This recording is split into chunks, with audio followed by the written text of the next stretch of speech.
Hello and welcome to the Gaggle Bob Challenge, and if necessary, destroy media narratives. I'm George Szamuely. With me today, of course, is a co-founder of the Gaggle, Peter Lavelle. So, Peter, the university campuses are now in the United States increasingly roiled by these protests against Israel's actions in Gaza, and the university administrators are in some difficulties because they've got students exercising their rights under the First Amendment, and you've got the donors and the politicians who are demanding that's the donor amendment. That's exactly, the donor amendment. They can demand a crackdown on free speech. And so we've had a number of arrests in a number of university campuses, and quite substantial arrests. I mean, we talked a little bit about Colombia. We're going to talk a little more about Colombia. So again, basically, the Colombia president asked the police to come on the campus and arrest, about 100 protesters. What is quite remarkable is that there's no evidence that any protesters have been using violence. I mean, these are peaceful protests. You may disagree with what they're saying, but they are peaceful protests. And there is some evidence of some agent provocateurs out there riling up anger, but they're pretty easy to spot. Okay, right. And from what I've seen a lot of these short clips. People just don't react to it. Like, that's your speech, man. Go right ahead, whatever. Okay, right. Looking to provoke people. Yeah, no, I think so, and I think the I mean, some of the language, you think, well, this language seems very unusual. Yeah. Given the protests are focused on Israel and Gaza, this is a very unusual language, and then you think that sounds like a well, I mean, there's a couple I saw that some guy was his face was completely covered up, and it was pointed out that he sounds like a New York Jew, and he's trying to present himself as a Palestinian. Right, okay, right, I mean, yeah. there was a couple of cases, and you're right, the language is really quite odd. Okay, so people aren't reacting to it, but there are people picking it up on film and sending it. Look, that's really the point. And so I want to just show you a few things. So first of all, we have this remarkable tweet sent out by Bibi Netanyahu. Oh no, sorry, this is the wrong one. Oh, wrong one. This is what always happens. Sometimes the technology doesn't. It shows that George is a real busy bee. Exactly, but that's this is what I wanted. This is the one. See, it's here we are. So here we have Netanyahu, who sent out this tweet, and he says anti-Semitism on campuses in the United States is reminiscent of what happened in German universities in the 1930s. So he's saying quite a lot of interesting things there, because first of all, he's assuming that there's anti-Semitism on the campuses, and then he makes this wild claim about Germany in the 1930s, and this after he had just received a $26 billion check from the United States, which apparently is roiled by Nazis. Yeah. Well, also, particularly in the case of Colombia and in New York in general, I don't know, George. I don't see the comparison. I saw a group of American Jews celebrating Sabbath, a religious service in public, and people were observing it and respecting it. So I don't think that happened in Nazi Germany, George. No, I don't think so. And I think that to bring up Germany in the 1930s, remember they were passing specific anti-Jewish legislation, putting more and more restrictions on Jews. Now, is he seriously going to suggest that something like that is happening in the United States? But it's an interesting thing. So Netanyahu comes out with this, and therefore encouraging the politicians to demand a crackdown against peaceful protests against Israel. And so off-trooped Mike Johnson, the number 3 man in the US government. In other words, he, after Kamala Harris, he's next in line to the throne. And so here's the story from NBC. Speaker Johnson calls on Columbia University president to resign and threatens federal funding for colleges. Now, the thing is, right away, which puzzled me when he went to Columbia was, if you're a politician, why would you want to get yourself into the middle of this? Because, you think if you're a Republican leader, you're saying, hey, this is an intramural fight among Democrats. They're all Democrats at Columbia. You've got the kind of the Zionist Democrats versus the sort of leftish woke Democrats, and they're at one another's throats. Fine, just stand back and say, okay, I'm not going to get in the middle of this. Good, let the Democrats fight it out, and that's going to weaken them in November. Well, right in the middle of this puts him right in the crosshairs, because now he becomes the person that everyone hates, and he becomes the person calling for an end to freedom. Why is he getting involved in it? Is he being prompted? Is he being told? Well, where does this come from? I mean, he's the Speaker of the House. He's not the Dean of Columbia. No, and he's not a congressman from New York either. So he can't say, well, this is a local problem for me. So it's very, very strange for him to do that. And again, if as I said, I think if you're someone with a political cleverness, you would say, I'm getting out of this. This is great. This is going to weaken the Democrats in November, because they're going to be these people who are absolutely enraged by what the Biden administration is doing, and they are Democrats. There's not a single Republican among them. There's beginning to be a pattern here. Why is the Speaker of the House, Republican Mike Johnson, supporting Democrats? He did it with flipping on the foreign aid bill. Now he's doing this. Why is he doing this? So it's baffling. So here is then the NBC story. After a meeting with Columbia University President Minouche Shafik, House Speaker Mike Johnson called on her to resign if she can't tamp down Gaza war protests at the school, and threaten federal funding for colleges that don't create safe environments for their Jewish students. What is she supposed to do? Well, that's exactly it. He obviously what he means is, get the police onto them, which she did, but then there was a lot of protest within the university. But what crime are they committing? What crime are they committing? Exactly. They're not committing any crime. And hate speech isn't illegal, folks. Sorry. Even if somebody says terrible things, it's not against the law. No, there isn't. And the point is that there doesn't seem to be any evidence that anyone is being harassed. So his claim that this is not a safe environment for the Jewish students is typical of the thing. Well, it's not which was used by the left about, it's not a safe environment when conservative speakers come on campus and denounce, affirmative action, or denounce some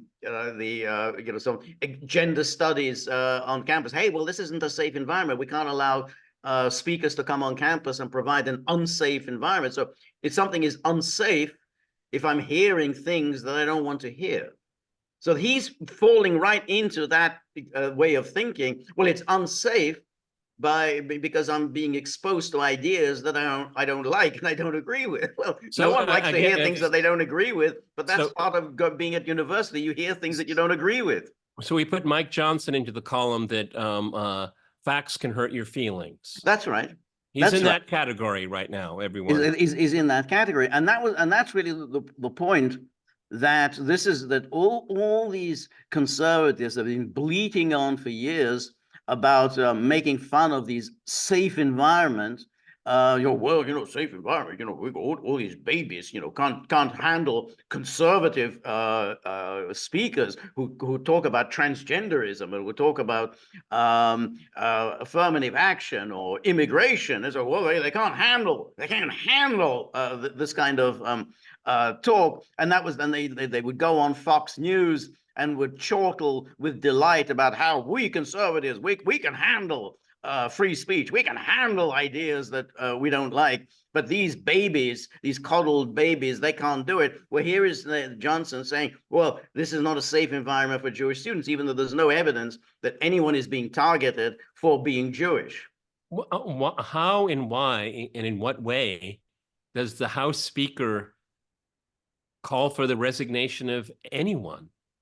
No, I don't. He can't. He can't. I mean, he can't. He's not now. He can threaten federal funding, and that's a serious business. I mean, if you're threatening federal funding for colleges that don't create safe environments for their Jewish students, but yeah, absolutely right. I mean, he's in no position at all to demand any university president to step down. And particularly as this is a private university, so that Yes. even if you were a state official, you might at least be in a position to demand a state university president step down. But if this is a private university, so how the hell does a Speaker of the House demand that the president of a private university step down?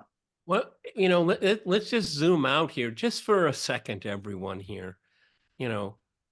That don't create safe environments. Well, there is no safe environment in Gaza right now. And that lack of safety doesn't compare to anyone making any claim about the lack of safety on the campus of Columbia. Let's keep things in perspective here. But Johnson doesn't care very much. Well, George, I don't. That's the least of his concerns. Yeah, but I don't really care about Mike Johnson anymore either. Okay, so let's split the difference. Keep going. So here we have Johnson said, we just can't allow this kind of hatred and anti-Semitism to flourish on our campuses. And it must be stopped in its tracks. Those who are perpetrating this violence should be arrested. Again, no one is perpetrating violence.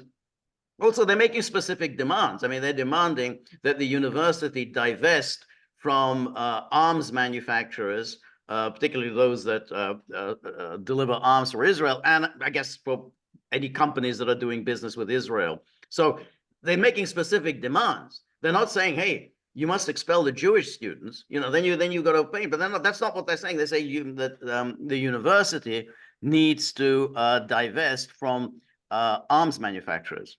Well, it seems to me that Johnson is kind of channeling his well, let's put it this way. There was a guy in a beer hall, Pusht, who was talking about arresting and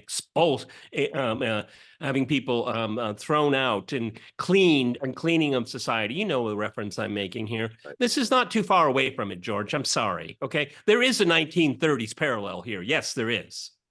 Right. So here, then Johnson's appearance was met by boos and heckling from the crowd.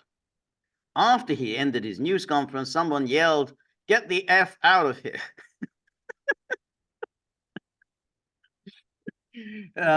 Which, is not polite.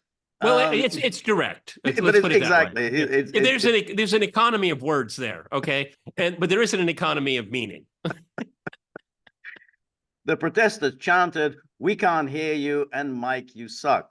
I have to say that was very funny that he's speaking and they just keep saying, "We can't hear you. We can't." So and then students also chanted, "Free Palestine." From where Johnson stood, he could look out beyond the crowd of student protesters and see the tent encampment. At one point, Johnson shook his head and said, "Enjoy your free speech." Now, what does that mean? Enjoy your free speech? Yeah, exactly. That's a very good question. Before something bad happens? Exactly. That's the meaning. Sort of enjoy your free speech before we come and take it away from you. Enjoy, this is the last you'll be getting. It's like, enjoy that ice cream. It's the last you'll ever get from me. So, that it's kind of menacing for him. This is kind of like a Frankenstein. I mean, again, George and I've mentioned this before. So we saw him about a half a year ago or a little bit more than that on Glenn Greenwald. And, you and I thought this was, he's Right. just kind of this nerdy, intellectual guy that stumbled into politics that Right. still had a conscience. Right. That's right. Boy, were we wrong. That's right. That's exactly right. And then Johnson's delegation met with Shafiq and top university officials, urging them to do more to stop the harassment of Jewish students. Again, they always put it in this term when they say urging them more. It's, no one harasses Jewish students. I mean, that doesn't happen. George, this is like me saying to you, George, this is the last time. Stop beating your wife. That's right. Just stop it. But George isn't married. Yes, but that's right. But you still have to stop beating your wife. You still have. Otherwise, we're going to take measures against you. And to end the pro-Palestinian encampment that has sprung up on the campus. But again, where does he get off telling her whether there should or should not be a pro-Palestinian encampment on the Columbia University campus? I think that they're within their right to do that. It's their campus. They pay tuition. Right. That's right. That's right. And again, there were all these protests at the time of Black Lives Matter, and then no one was, getting very indignant about that. And in fact, there was a police stand down. There were no arrests during that time, and there was violence during the Black Lives Matter protests. And there's been no violence here. And the police stood down. So other college campuses around the country have been scenes of similar demonstrations against Israel's war on Gaza. And it's true. I mean, we're going to talk about Texas, but it's true. We've got University of Southern California, we've got Indiana, and we've got UCLA, and so it has spread around the country. Johnson said in an interview after his speech that he respects the right to protest. And when somebody says that, there's a big but coming. But that he thought the students on campus had crossed into harassment. Now, again, what does harassment mean? I mean, it's like, when, again, at university campuses, people express their views loudly. That's par for the course at university. That's not harassment. Just. Well, I mean, it's when they cross the line into harassment. I think it's fair to say, George, you and I are kind of nerdy when it comes to the news. Well, we're harassed every time we turn on our computer. I'm harassed by all kinds of speech, that I vehemently disagree with, but that's the way it works, and this is what I just don't want to hear it. I just don't want to hear it. I've come across this infantile behavior before. Unfortunately, in this case, the stakes are very high because, I mean, when you're looking at these are young people that are becoming politically aware. And it's very important that they be able to have an exchange of ideas. You and I were both at university. I can remember all kinds of different groups, groups I liked and groups I didn't like. It was good for me at the end of the day. Well, that's right. And in fact, I mean, there used to be a lot of protests. So when I was at university, because still at the time, there was a lot of anti-American protests, because of Vietnam War, even though the Vietnam War had come to an end, but nonetheless, people were still kind of in a zombified way, were still protesting Vietnam, even though it had come to an end. And then of course, the protests against the conservatives and so on. But what's interesting here is that people like Johnson, and then we're going to talk about Abbott, is that they're getting very upset about protests directed at a foreign country. I mean, you can say, well, if it was a matter of your own country, say, well, I'm a patriotic American, and it really offends me when I see students on campus protesting against my country, calling my country terrible names, calling it, racist and genocidal and whatever. And I want that banned. I will not have this kind of protest on, particularly on state schools. They're subsidized by the government, and we should not tolerate it. I'm not saying that's a reasonable position, but at least I can understand it. You can say, okay, well, you're a patriotic American, and then you don't like to hear attacks on your own country, but this is about a foreign country. Well, a foreign country that just got billions and billions and billions of dollars Right. from the U.S. government. Right. Okay, so Right. I mean, this is a legitimate issue for people to protest about. But Right. you're absolutely right. I mean, if this was about how if this was like abortion in Idaho, Right. okay, then I can kind of get it. Okay, but Right. this is not. Israel is not the 51st state. I mean, No. at least technically it isn't. No, it's not. That's right. And then asked by a reporter whether he agrees with some Republicans who have called on the National Guard to break up the Columbia encampment. The National Guard, you're going to call in the National Guard onto the campus. Johnson said he plans to call President Joe Biden after his visit and, quote, share with him what we have seen with our own two eyes and demand that he take action. What action is President Biden going to take?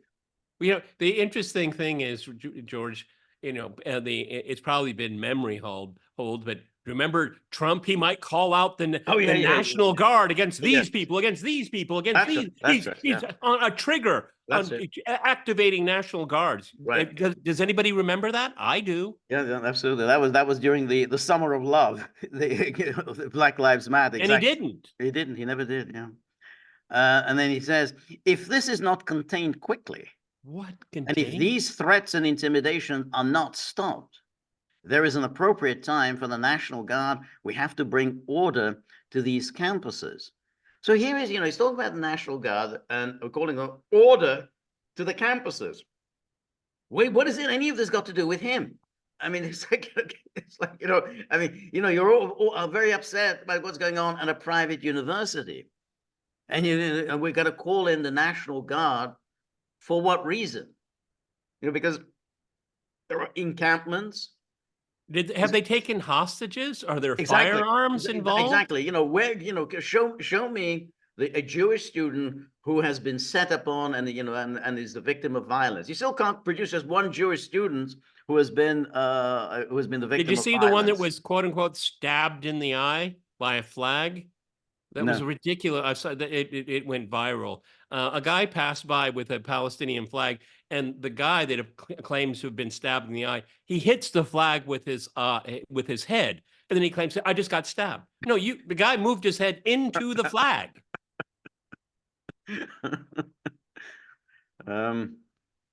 He then issued this threat to colleges. If these campuses cannot get control of this problem, they do not deserve taxpayer dollars, adding that the House Republicans will be working on legislation to address the situation. George, this is so perfect. I mean, this is so emblematic here. If you don't behave, we're going to take your money away. Because congressmen, when they don't behave, money is taken away from them and their primary. See, he's channeling exactly how he's been conditioned as a politician. It's all about the Benjamins. Okay. So, we don't go on. We're not renegades because we know we'll lose our funding. We'll lose this lobbyist. We'll lose this funder, this donor. He's channeling the same corrupt practices here. Well, that's right. But of course, he's threatening what is, after all, a very serious threat. I mean, you're saying, well, they do not deserve taxpayer dollars. And look, when you say taxpayer dollars, they get taxpayer dollars for a specific purpose. This has nothing to do with what goes on campus. They get taxpayer dollars to do research. Yeah, doing we got in engineering research, biochemical research. That's what they get their money for. To say, well, then we're going to take away their money for biochemistry research because we don't like their policies. And they refuse to crack down on people we want to see crack down. I mean, it's real using terrorist tactics. Really, the irony, I don't know this for a fact, but I presume, is that some of these funding that these university gets, I'm sure it's connected with the military-industrial complex. Yeah. Okay, and it's all intermingled here. So basically, Mike Johnson is indirectly, or maybe even directly, threatening Raytheon. Okay, get your head around that. Well, yeah, but Raytheon can always go somewhere else. I mean, it's just that the best universities have the best laboratories, but there will be a lot of universities greedy for Raytheon money, and it's a lot of money. You go, hey, we're going to build some laboratories here. Now, the National Institute of the National Endowment for Humanities, no doubt, also donate some money to I don't know, women's studies or whatever. But that's small change. That's not. Yeah, that's but not I mean, a lot of money. we're gonna get to the stage where a major university say, we'll take defunding because we have no freedom of speech on our campus, and we're proud of that. Okay, we want your money. That's right. We want your money because, of course, when you get all this money, you always get, the university administration skims off the top. So, yeah, it goes to the laboratory, yes, but the university gets a cut. So that goes towards the basketball courts. Oh, we need a new swimming pool. We want an Olympic-sized swimming pool. So they get a cut. So that's you got Columbia saying, hey, we want the basketball courts and the swimming pool are a hell of a lot more important to us than these bloody students on the campus. Oh yeah, most students right now in the American educational system, they're an afterthought. They're an annoyance. Right. They're a nuisance. Right. Okay. Yeah. It's only their only purpose is to first drain them personally, financially, and put them in debt for decades and their families, and to give wonderful working conditions for the pharmaceuticals and the defense industry. It's a real interesting con job. Oh, really. Yeah, that's right. Shafik testified last week before the House Education Committee about anti-Semitism on campus. On Wednesday, the committee's chair, Virginia Fox, Republican, North Carolina, also threatened Shafik with congressional action. Always very good with these threats. I have a message, President Shafik, and a message for you all, too. The inmates are running the asylum. Take back control of this once great institution, Fox said at Columbia. You took action last week. That was when they arrested all those students. It's time to act again. If not, the committee will pursue every possible avenue to create a safe learning environment for Jewish students. So that's what the Central Committee of the Communist Party of the Soviet Union would say. Right. So we're going to pursue every possible avenue. In other words, we're going to find all sorts of ways to cut off funding from you, because what else are you going to do? How else are you going to hit her other than we're going to cut the purse strings? Members of the New York Republican delegation also joined Johnson at Columbia. And then one of them, Mike Lawler, said, Shafik must resign. Well, that's an original thought. And it is time for President Shafik to resign in disgrace. She has lost control of the campus. She has lost control of this institution. And after listening to her comments inside, it is clear she has no intention of getting this university under control and ensuring the safety and well-being of every student. She should be, there should be acolytes for her. She's enabling students to do what exactly they should be doing. This is an amazing thing to marvel at, and how who's in disgrace here? The authorities. They're the ones in disgrace. But again, who and what student isn't being allowed to study? I mean, let's say, there are all these campuses. Who is there a student who says, hey, I can't study? I mean, they said, if you don't want to come to campus, we're going to have online classes. So you don't have to even leave your room. You can just have an online class. You can still write your essays and submit them to your professor. No one is being prevented from studying. No one is going to be prevented from graduating on time. Which was not the case, incidentally, during the Black Lives Matter protests. This is what is entitled to students attending this institution. He said, if the students are not safe, if the institution will not act, Congress has a responsibility to do so. Congress. Now, Congress is involved with a private university. Exactly. Yeah, exactly. So, Congress, well, I mean, obviously, they're just basically going to squeeze them. We're going to not, refuse to hand over money to you. That's that's all in the name of freedom. This is, of course, they're acting for freedom. So this now we get to Abbott. who really is one of the slimiest characters around. He's the governor of Texas. And here's the Washington Post story. So it starts off: criticism, praise of Texas governor after dramatic use of troopers on protesters. And here we have the story which says, as word got out that pro-Palestinian protesters were planning to occupy a lawn on the University of Texas campus, this is at Austin, Governor Greg Abbott made a dramatic move, calling in more than 100 state troopers with orders to clear them out. So he sends in state troopers because they're planning to occupy a lawn. That's it. So that, he's basically, he sends in, and you can see stuff on YouTube. They were using a lot of force against these students. I mean, these were just very young people, many of them girls.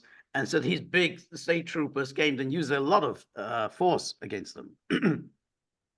And then with that decision, which led to dozens of arrests amid video of riot-clad troopers on campus, Abbott sought to reassure his party and the rest of the country that Texas would not countenance a replay of the extended protester camp at Columbia University.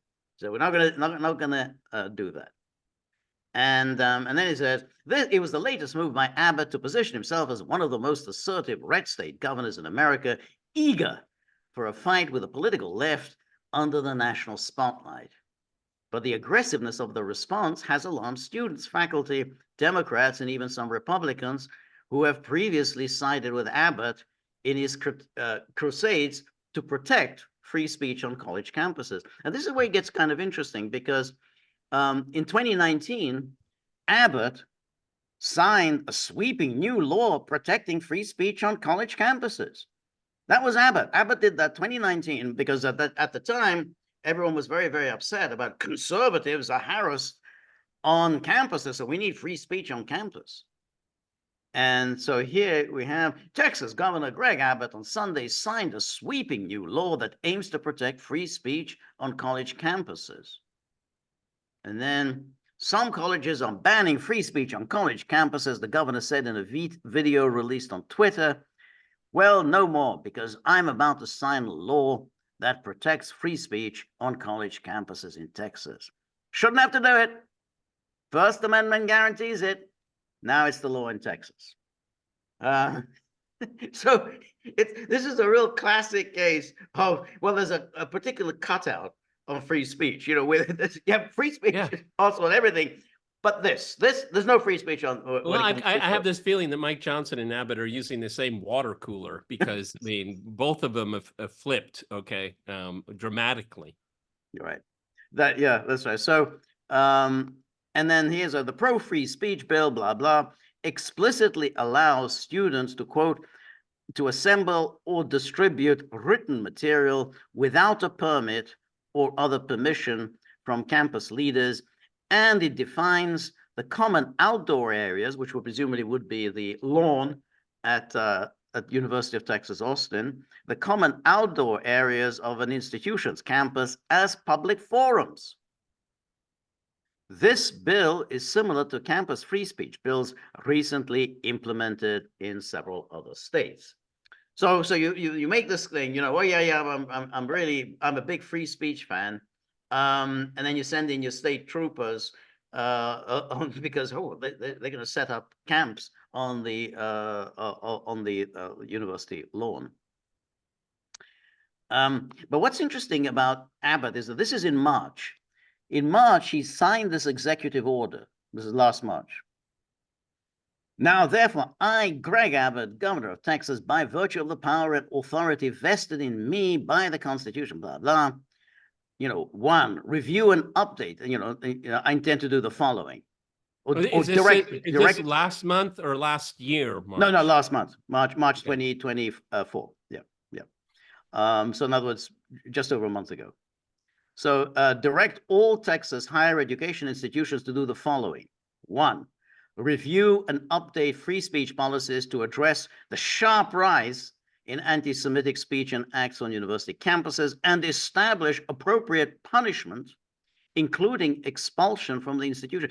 You're threatening to expel students for what? For rising anti-Semitic speech. So you're claiming anti-Semitic. We'll come to what he means by anti-Semitic speech. Thank So you, because that's the key to this all. Yeah. Right. So you're already threatening them for expulsion. Now, if you get expelled from a university, that's a serious blow to your future prospects. I mean, you're 20 years old. You can forget about having any real future career.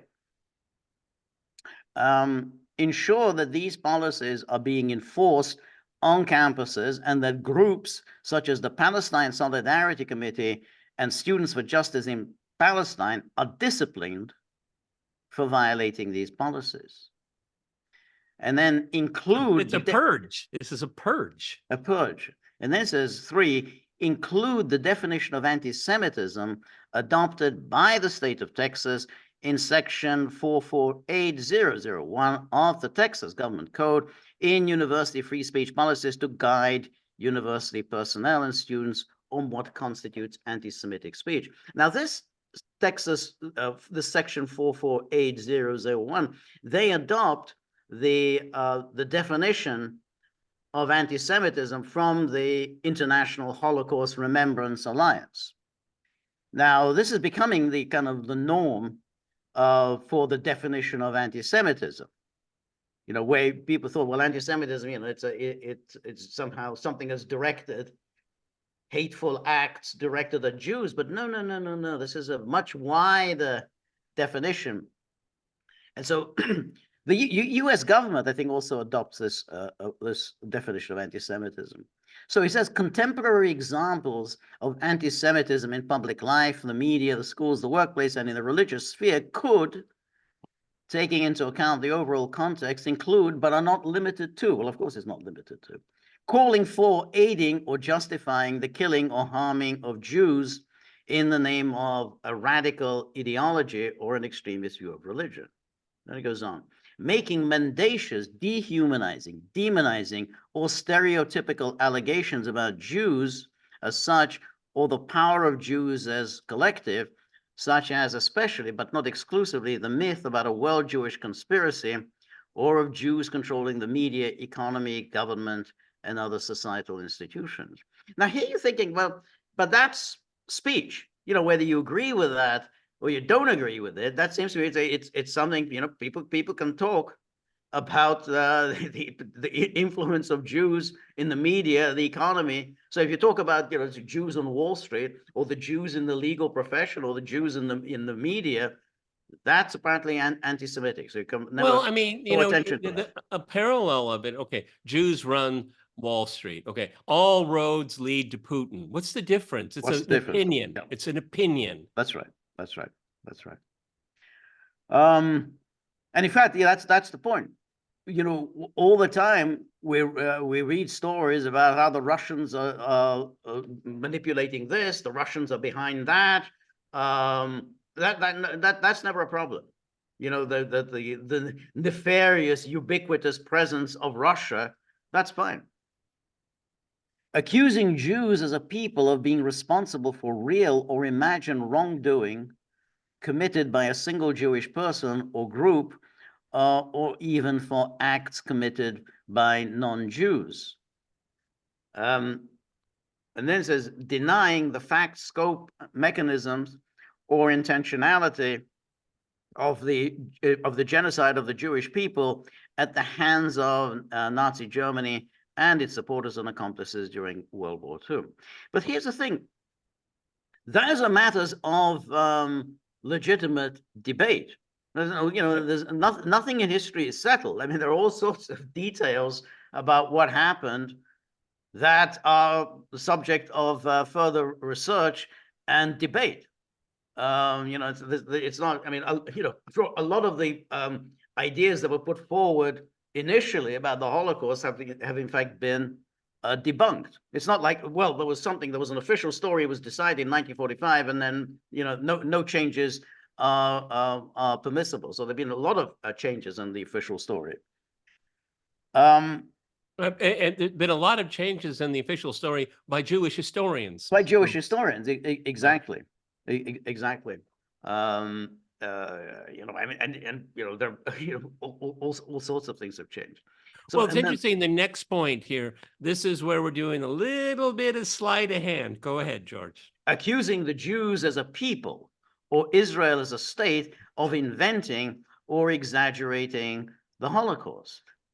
Well, exactly. This is a sleight of hand because, of course, Norman Finkelstein famously wrote that book, The Holocaust Industry, in which he didn't deny the Holocaust. However, he said the Holocaust is being manipulated, and is being manipulated by guilting people who had nothing to do with the Holocaust in order to sign off on Israeli policies. And so that he said that's a Holocaust industry. In other words, you keep doing this, and people who are ardent supporters of Israel, and such as Elie Wiesel.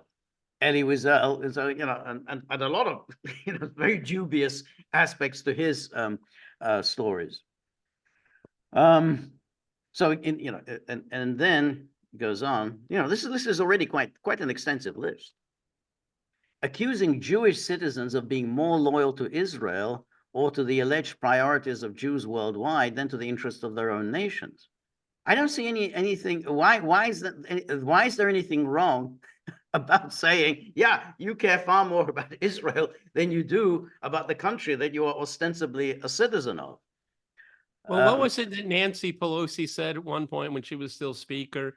If the house, the roof of these house walls were to come down, we would still be an ardent supporter of Israel. Meaning, if the American Republic came to an end, we'd still be.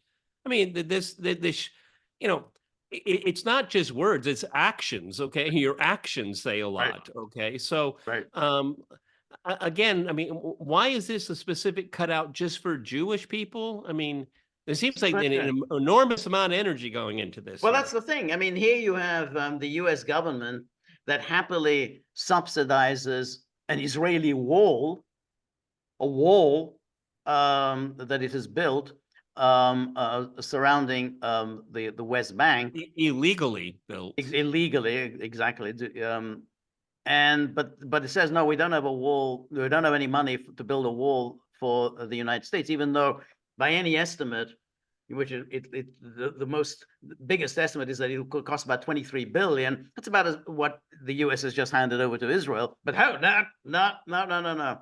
As Pelosi said, it's an immorality. Building a wall is an immorality, but it's fine for Israel to do that. Denying the Jewish people their right to self-determination, for example, by claiming the existence of the state of Israel, is a racist endeavor. So if you say that, then you're anti-Semitic. Well, that's nice. Well, I mean, but I'm sure, I'm just guessing here, I haven't seen these slides here, but I'm sure the word Zionism is not going to come up, okay? No. Applying double standards by requiring of it a behavior not expected or demanded of any other democratic nation.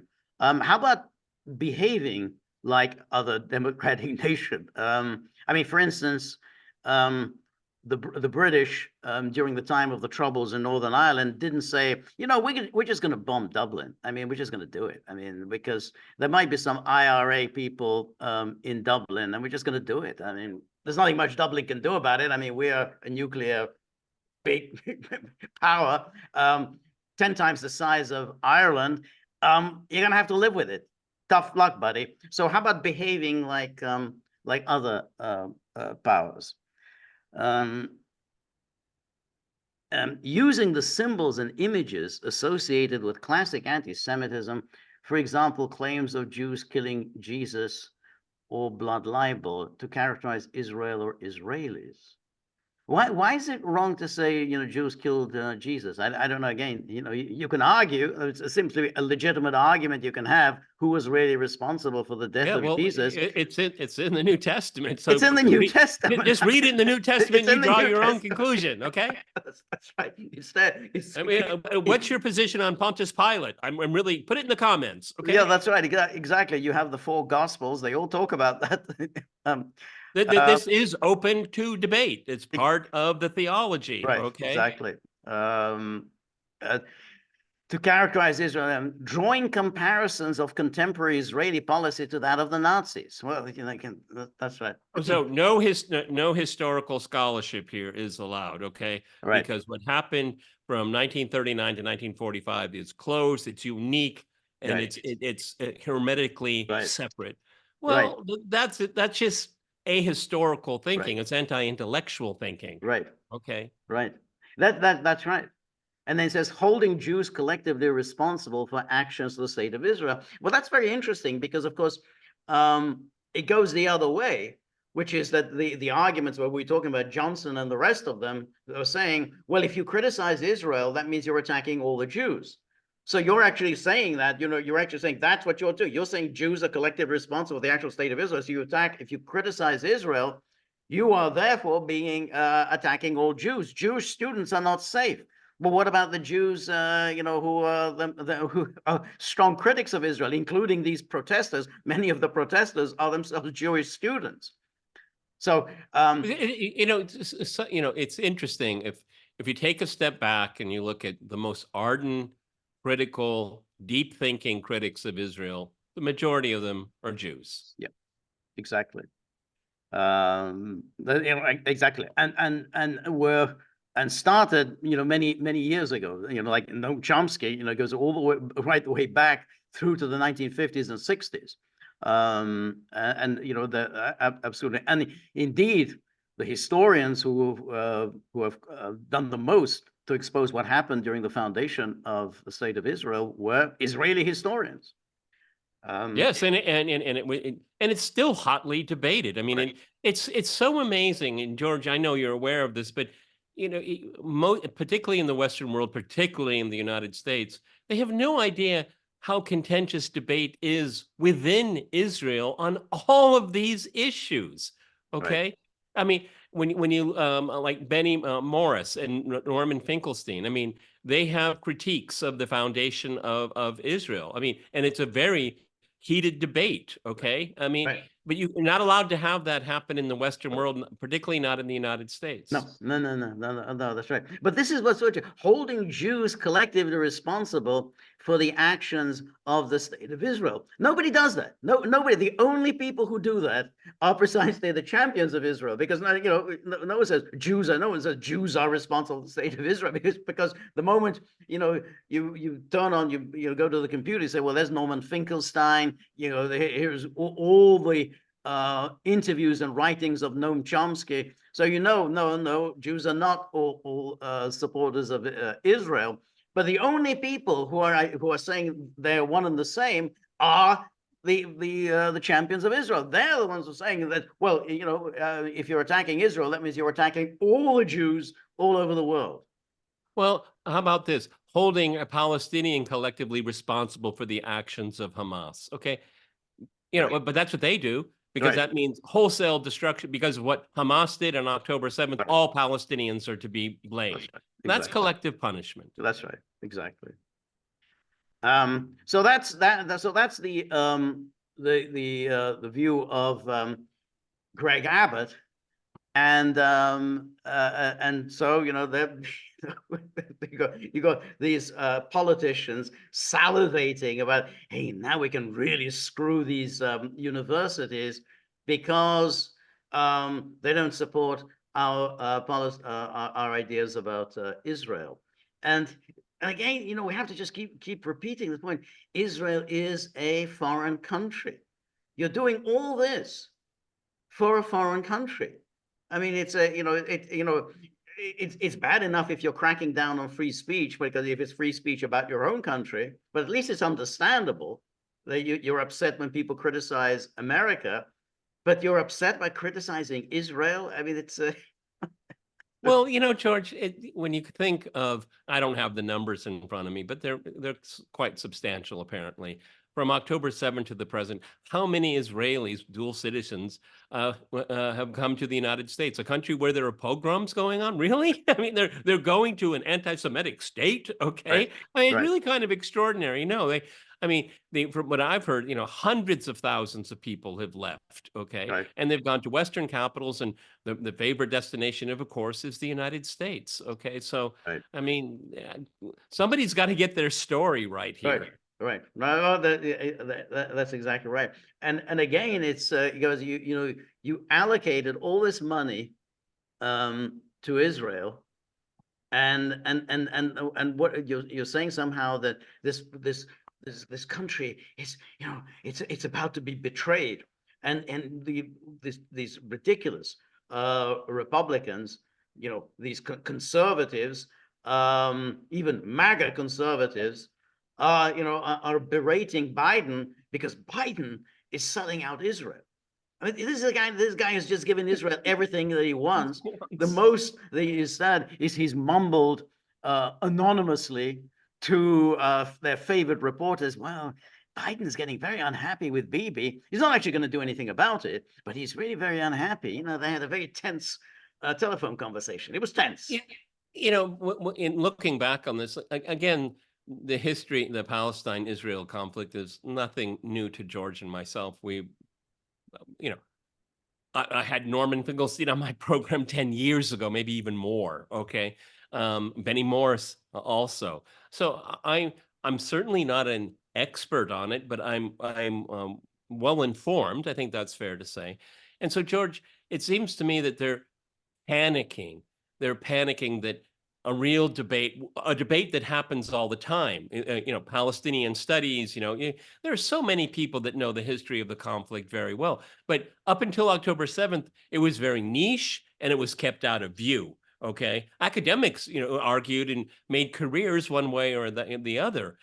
People that studied Palestine, the majority of them weren't, blackmailed and disgraced. I mean, Norman Finkelstein was a particularly interesting case where Alan Dershowitz focused and a guy as powerful as Dershowitz, destroyed his career. Okay, Right. and it's really interesting how everything has come back. I mean, they debated each other again, which was quite amazing. And I mean, Right. considering what happened to Norman, he was quite measured, I would say. But it's all coming out in the open. These are, even someone as you and I like Jimmy Dore. He's very open. Said, I didn't know any of these things until after October 7th, and he has access to good people and he's learned a lot. And this is what the people in power are afraid of, is that the story is actually going to come out. There's a long history before October 7th, and we got to nip it in the bud now. And that's why that's why call the National Guard. That's why. Right. No, I think that's right. And but at the same time, while it's true that you have protests, they spread from campus to campus, I still don't think it's going to make a huge difference, because the people who matter in the United States are the ones who have big bucks behind them. The people with the big bucks behind them are behind Israel. And ultimately, that's it. So it's very interesting that there are these protests at the campuses. But it's limited to the campuses, and I have to say, I think it's going to fizzle out, much like the protest about the Wall Street, the Wall Street, the Wall Street, exactly. There was a name I forgot. Yeah, and I'm yeah. I'm sorry, I'm McConnelling on it again. Okay. Exactly, but it was a long time ago, and it seemed very interesting. Well, for the first time, you got these protests about capitalism and so on. It seemed to be spreading around the country, and then boom, it just faded out. So well, I think this is going to happen. On one level, I think you're right. Okay, but on another, it's just another thing you're not allowed to talk about. Can't talk about COVID. The whole Russiagate thing, where, you can't, it's still in public discourse. Of course, the Russians helped Donald Trump win in Yeah, yeah, 2016. yeah. Okay. What it does is it deforms everything. Okay. And there's a deformity going Right. on in the discourse. And what it does is it degrades discourse more and more. And then this really gives license to people who are bigots and who are racist. Okay. I mean, what it does is it tears down all of the, being an American, the First Amendment actually means something to you. It's probably, even people that are politically illiterate say, well, I have a right to say that. I mean, it's intuitively understood. Okay. This is being whittled away slowly but surely. And for a lot of people, I can criticize my own country, but I'm not allowed to criticize another country. Well, Come and that on, that of okay? course is what's so striking about all of this. I mean, it's like the old saw, how do you judge who really has power in a country? Well, whom aren't you allowed to criticize? Exactly. It's very simple. If you can attack Russia to your heart's content and get rewarded with gigs on TV, well, that means Russia doesn't count for very much in the country. If you can attack Donald Trump and be welcomed, in every studio in the country, that means Donald Trump doesn't wield power. But if your career can be terminated because your criticism of Israel, you can be just kicked out, from your position as a professor somewhere, then that tells you who really wields power and who doesn't. What was the case? It got quite a bit of coverage. I think it was maybe 5, 6, 7, 8 years ago. There was in Texas, this boycott, the boycotting initiative. Yeah, the sanctioning, BDS, yeah, right, yeah. BDS, and there was an Arab woman, a Muslim woman. She was applying for a state job, and she was told, you have to sign that you won't. Yeah, that was, be part of Glenn Greenwald talks about Yeah, that. yeah, and I mean, and here's a person that I have to change my entire value system, what Right. I know about my It own was culture. it was even worse because she wasn't actually asking for a job in the government. She just lived off government contracts. There you So go. in other words, so that's it. She refused to sign this. No more government contracts. That's pretty much the end of your business. I mean, if you live off government contracts. So just like, when Johnson and all those awful congressmen said, Congress has to step in, they know what they're doing. Boom, we just cut off all federal funding and, see how you like that. And incidentally, that's pretty much what these students were asking. They're saying basically you should divest from these weapons manufacturers. But apparently that's an outrageous, even though these weapons manufacturers, unthinkable. Yeah. You're going too far. Well, you came across that article like I did in the New York Times. It was leaked to The Intercept on what language you can use to cover the conflict in Gaza. Occupation, can't use that. Right. You can't use words that it's all in passive voice. People were killed. Yes. We didn't know who was killed and who killed them, but 18 people were killed. That's right. Okay. Yeah. And I just think, George, it has a very damaging, and it may not be immediate, but it's one of these things that, I often think of the 2016 election where there are no well-paying blue-collar jobs left, industrialization, they have crappy education, infrastructure is falling apart. But there's one thing left. It's called the vote. You have one thing left they haven't taken away from you. Right. And that was the biggest middle finger in American political history. Right. I do count. Okay. Right. As much as you don't think I do. That's right. But that of course is now very dubious because you can dilute the vote by lots and lots of illegal votes. So, so you got all of those things that they introduced in 2020 that are still around, which is, you could just mass voting by mail, and which means that your one vote is swamped by hundreds of illegal votes. we're really getting to the point where, have the powers that be, because what do they want to do? They want to preserve their wealth, they want to enhance their wealth, and they want to transfer their wealth to their descendants, okay? Right. Because the status quo works really well for them. Right. But it doesn't work for everybody, and more and more people, it doesn't work. But we're getting to you will be happy. You Right. will be happy, okay? We demand that you be happy, okay? Right. And that doesn't work, George. It doesn't work in a republic, okay?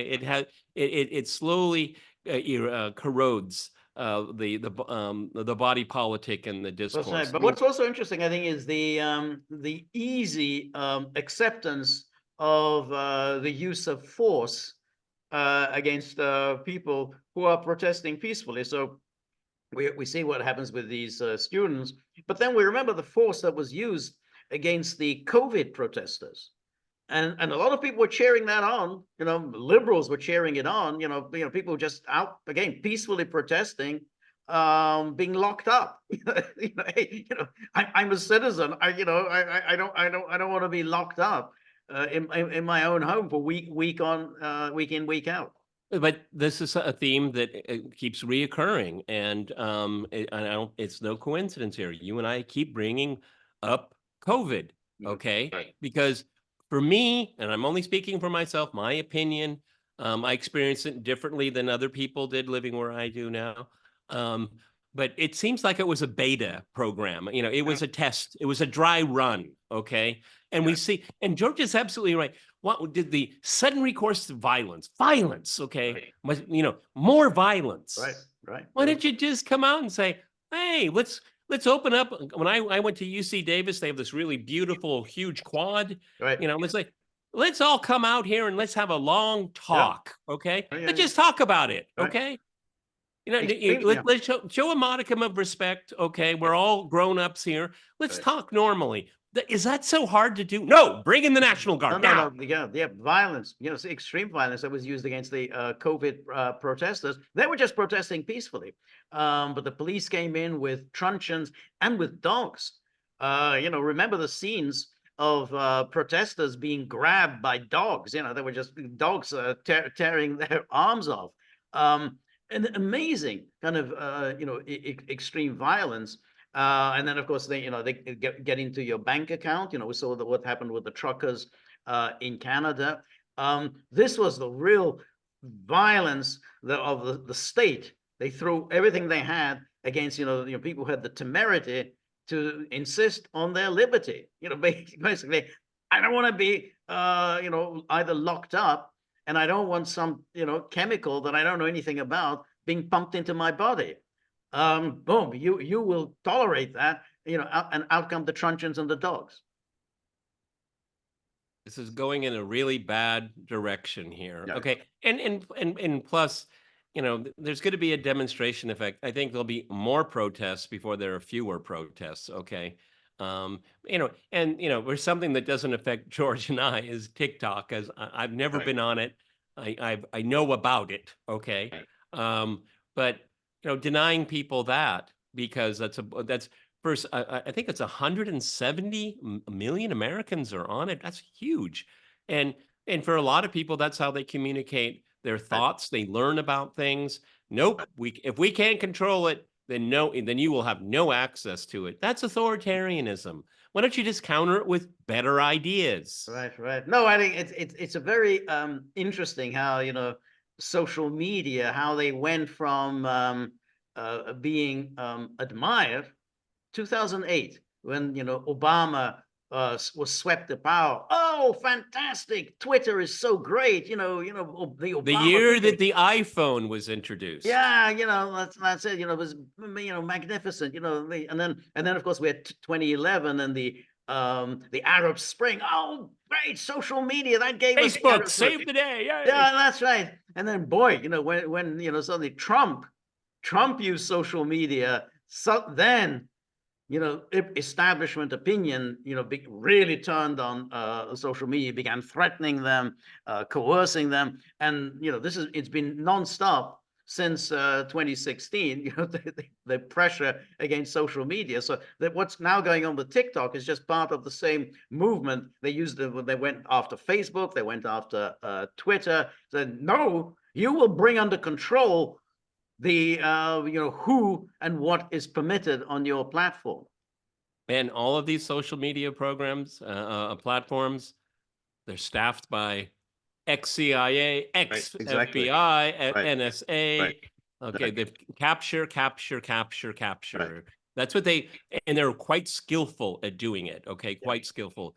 And George and I have talked about how they've done that to European elites, and they've done it at home. I mean, George and I could talk for hours about this color revolution and that color revolution, but there's one going on in the United States right now. Yeah, that's right.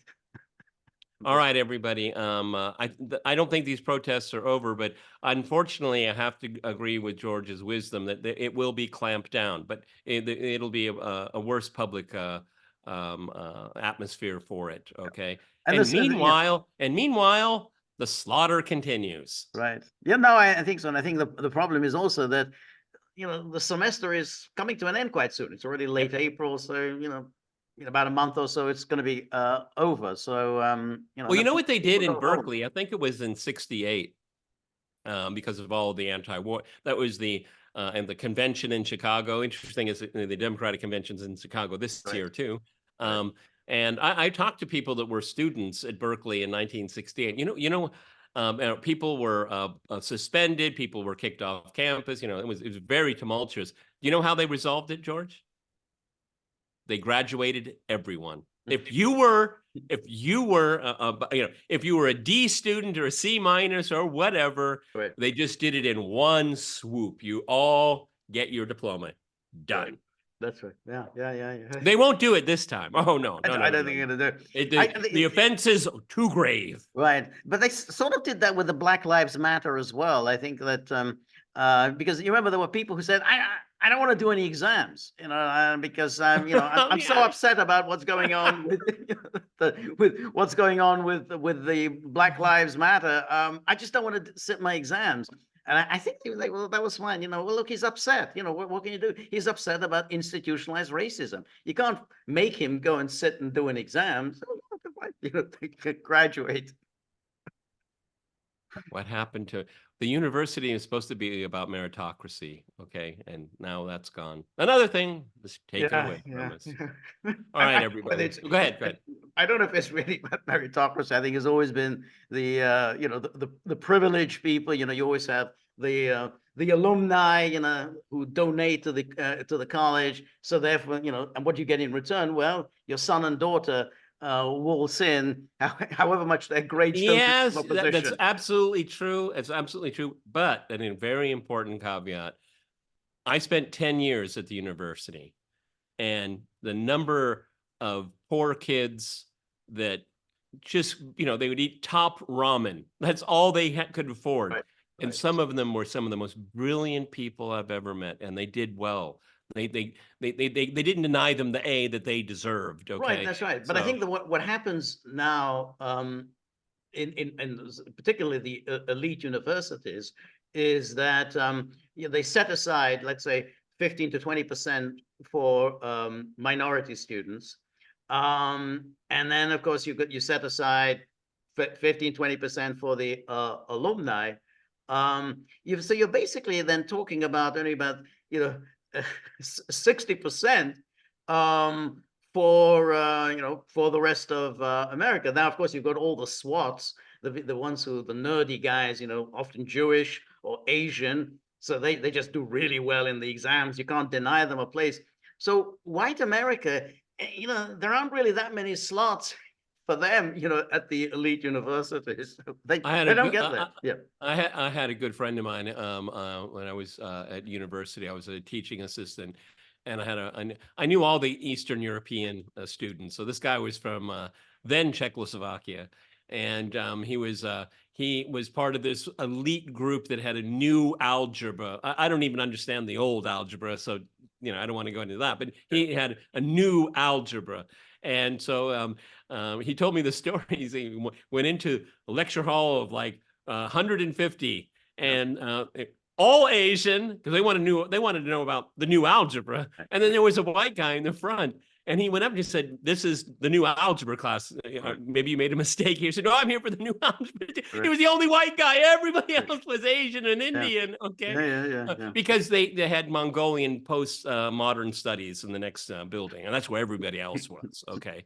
So, you know,